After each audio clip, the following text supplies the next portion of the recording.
Hello friends, তোমরা সবাই কেমন আছো? আশা করছি তোমরা সকলেই ভালো আছো। তো এর আগের দিনের ভিডিওতে আমি তোমাদের কিন্তু বলেছিলাম বৃষ্টি সোনার বার্থডে নিয়ে কিন্তু একটা বড় চমক আছে। তো সেই চমকটাই কি তোমাদের কিন্তু আজকে শেয়ার করে নেব পুরোটাই। তো যেহেতু বাড়ির অনুষ্ঠান সেজন্য একটু চাপের ছিল। তোমরা সকলেই জানো বাড়ির অনুষ্ঠান মানে একটু চাপ থাকে, সেজন্য কিন্তু ভিডিওটা তোমাদের সঙ্গে শেয়ার করতে একটু দেরি হয়ে গেল। তো তোমরা একটু মানিয়ে নিও। তো দেখো বন্ধুরা, এদিকে দুপুরে খাওয়া দাওয়া শুরু হয়ে গিয়েছিল। দুপুরের মেনুতে ছিল ডাল, গরম গরম মাছ ভাজা, মাছের তেল। তো খাওয়া দাওয়া চলছিল, তারই মাঝে আমি চলে এসেছিলাম যেখানে বৃষ্টি সোনার বার্থডেটা হবে। তো এখানে এসে দেখছি মোটামুটি প্রায় সাজানো হয়ে গেছে, আর এদিকে কিন্তু রাতের জন্য রান্নাও বসে গেছে। এরপরই চলে গেছিলাম রাতের জন্য রেডি হতে।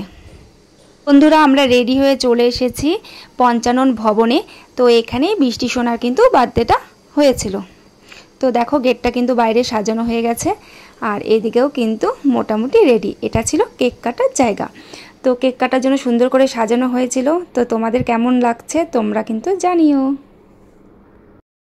এই যে আমাদের বার্থডে গার্ল কিন্তু রেডি হয়ে গেছে। কেমন লাগছে বৃষ্টি সোনাকে? এরপরে পিসির সঙ্গে একটু ফটোশ্যুট করে নিয়েছিলাম। এরপর চলে এসেছিলাম বৃষ্টি সোনার জন্য কেক নিতে দ্য বেকারি লেন থেকে। তো আমাদের কিন্তু ছোট বড় যে কোনো অনুষ্ঠানেরই কেক কিন্তু এখান থেকেই নেওয়া হয়। এখানকার কেক কিন্তু দেখতেও যেমন সুন্দর তেমনই খেতেও খুব স্বাদ। বৃষ্টি সোনার জন্য যেরকম কেক পছন্দ করেছিলাম আর বানাতে বলেছিলাম, দীপ কিন্তু একদম সেরকম বানিয়ে দিয়েছে, মনের মতো কেক। সেই জন্য দীপকে জানাই অসংখ্য ধন্যবাদ। তো দেখো বন্ধুরা, কেকও চলে এসেছে, বৃষ্টি সোনাও রেডি। এরপরে কেক কাটার পালা। তো চলো বন্ধুরা, তোমরা আমার সাথে থাকো আর পুরো ভিডিওটা দেখতে থাকো।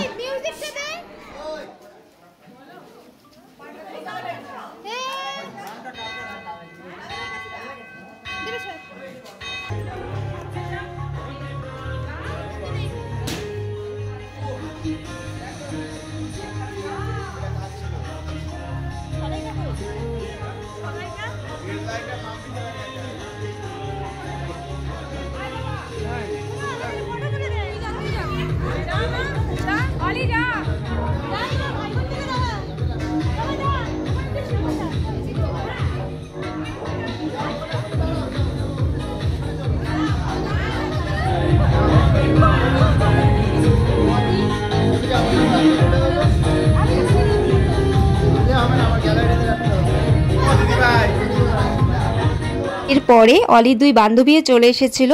তো একটু আসতে ওদের দেরি হয়ে গিয়েছিল। তো যাই হোক, সকলে মিলে কিন্তু একসঙ্গে আমরা ফটোশ্যুট করে নিয়েছিলাম। এই দেখো অলিরও বান্ধবী, আমারও বান্ধবী। এরপরেই ম্যামরাও চলে এসেছিল।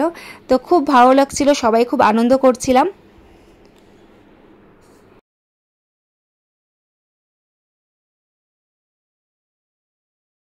এ দেখো বন্ধুরা, এরপরে বোনরাও চলে এসেছিল। আর অনেক দিন পরে কিন্তু বোনদের সঙ্গে এভাবে দেখা হলো আবার। তো সবার সঙ্গে একটু ফটোশ্যুট করে নিয়েছিলাম, খুব জমিয়ে গল্প করছিলাম। তো এই দেখো এক পিসি এসেছে, কিন্তু আরেক পিসি হঠাৎ করে অসুস্থ হয়ে গিয়েছে, এজন্য আসতে পারেনি। যেহেতু অনেক দিন পরে সবার সঙ্গে দেখা হয়েছে, দেখো খুব জমিয়ে গল্প চলছিল। অনুষ্ঠান বাড়ি মানেই কিন্তু সাজগোজ, খাওয়া দাওয়া আর গল্প, খুব ভালো লাগে, তাই না বন্ধুরা? সকলের প্রায় খাওয়া দাওয়া হয়ে গেছে, অনেকেই চলে গেছে। তো আজকে তো খুব আনন্দ করলাম, মজা করে নিলাম সবাই মিলে একসঙ্গে, খুব ভালো লাগছিল। তো এদিকে দেখো ছেলেমেয়েরা সব বেলুন ফাটিয়ে দিচ্ছে। তো আজকে তো পুরো ভিডিওটাই আমি তোমাদের সঙ্গে শেয়ার করে নিলাম। তো তোমাদের কেমন লাগলো তোমরা অবশ্যই জানিও। ভালো লাগলে একটা লাইক কমেন্ট শেয়ার করে দিও। তো এখনকার মতো টাটা, বাই বাই। কি হচ্ছে বুনু? আপু এখানে কি হচ্ছে? হ্যাঁ